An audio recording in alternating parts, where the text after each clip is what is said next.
आर्थिक मशीन कैसे काम करती है, एक गहरी समझ।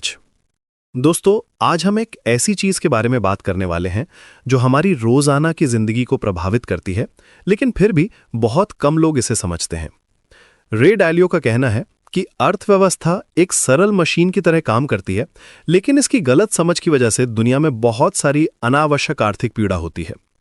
आज हम इस इकोनॉमिक मशीन के रहस्यों को खोलेंगे और समझेंगे कि ये कैसे हमारे जीवन को आकार देती है। सबसे पहले आइए समझते हैं कि ये आर्थिक मशीन क्या है।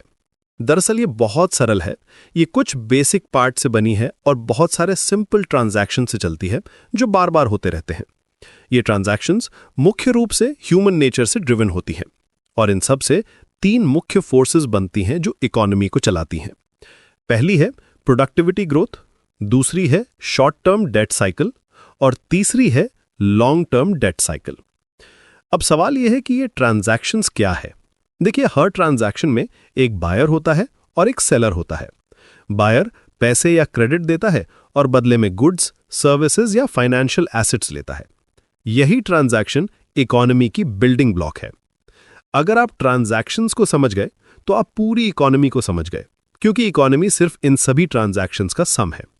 अब यहां एक दिलचस्प बात है, क्रेडिट। ये इकोनॉमी का सबसे इंपॉर्टेंट और सबसे वॉलेटाइल पार्ट है। क्रेडिट की खासियत यह है कि कोई भी दो लोग मिलकर थिन एयर से क्रेडिट बना सकते हैं। जब आप कुछ खरीदने के लिए पैसे बोरो करते हैं तो आप एक्चुअली अपने फ्यूचर स्पेंडिंग को प्रेजेंट में पुल कर रहे हैं। ये एक साइकिल बनाता है। यहां एक फंडामेंटल प्रिंसिपल है, एक व्यक्ति का स्पेंडिंग दूसरे व्यक्ति की इनकम है। जब आप ज्यादा खर्च करते हैं तो किसी और की इनकम बढ़ती है, इससे उसकी क्रेडिट वर्दीनेस बढ़ती है, वो और बोरो कर सकता है और ये साइकिल चलती रहती है। लेकिन याद रखिए, बोरोइंग का मतलब है कि आप अपने फ्यूचर स्पेंडिंग को प्रेजेंट में पुल कर रहे हैं।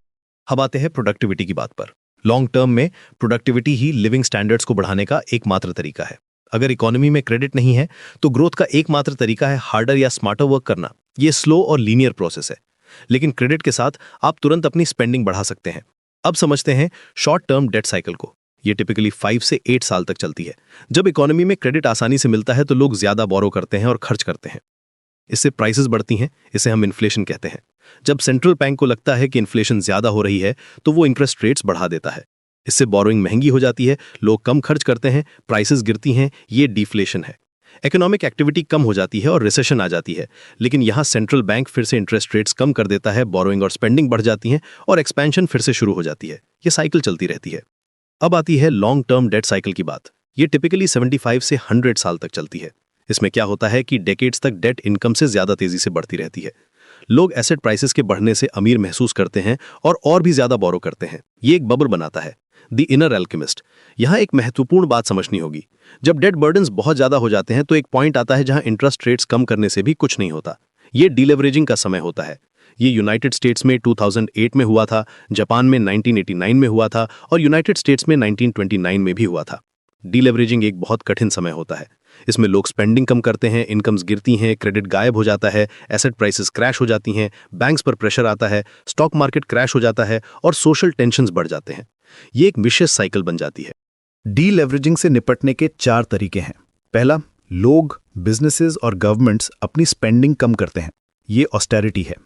दूसरा, डेट्स को डिफॉल्ट्स और रीस्ट्रक्चरिंग के थ्रू कम किया जाता है। तीसरा, वेल्थ को रिच लोगों से पुअर लोगों में रीडिस्ट्रीब्यूट किया जाता है। ये टैक्सेस के थ्रू होता है। और चौथा, सेंट्रल बैंक नया पैसा प्रिंट करता है। अगर ये चारों मेथड्स सही बैलेंस में यूज किए जाएं तो एक ब्यूटीफुल डीलेवरेजिंग हो सकती है। इसमें डेट बर्डन्स इनकम के रिलेटिव में कम होते जाते हैं, रियल इकोनॉमिक ग्रोथ पॉजिटिव रहती है और इन्फ्लेशन एक प्रॉब्लम नहीं बनती। ये प्रोसेस डिफिकल्ट है और अक्सर एक डेकेड तक चलती है, लेकिन इवेंचुअली इकोनॉमी रिकवर हो जाती है। अंत में रे डालियो के 3 गोल्डन रूल्स हैं। पहला, डेट को इनकम से ज्यादा तेजी से ना बढ़ने दें, क्योंकि डेट बर्डन्स इवेंचुअली आपको क्रश कर देंगे। दूसरा, इनकम को प्रोडक्टिविटी से ज्यादा तेजी से ना बढ़ने दें, क्योंकि आप इवेंचुअली अनकॉम्पिटिटिव हो जाएंगे। और तीसरा, प्रोडक्टिविटी बढ़ाने के लिए जो कुछ भी कर सकते हैं करें, क्योंकि लॉन्ग रन में यही सबसे ज्यादा मैटर करता है। ये इकोनॉमिक मशीन हमेशा से इसी तरह काम करती आई है। हिंदू फिलॉसफी में भी साइकिल्स का कॉन्सेप्ट है, क्रिएशन, प्रेजर्वेशन और डिस्ट्रक्शन का एंडलेस साइकिल। यही पैटर्न इकोनॉमी में भी दिखता है। समझदारी इसी में है कि हम इन साइकिल्स को समझें और अकॉर्डिंगली अपनी स्ट्रैटेजीज बनाएं। आज के समय में जब हम 2025 में हैं, ये समझना और भी जरूरी हो गया है कि ये इकोनॉमिक फोर्सेस कैसे काम करती हैं। ग्लोबल इकोनॉमी में जो भी चेंजेस हो रहे हैं वे इन्हीं फंडामेंटल प्रिंसिपल्स के अकॉर्डिंग हो रहे हैं, चाहे वो डेट लेवल्स की बात हो, प्रोडक्टिविटी की बात हो या फिर मॉनेटरी पॉलिसीज की बात हो, सब कुछ इसी फ्रेमवर्क के अंदर फिट होता है।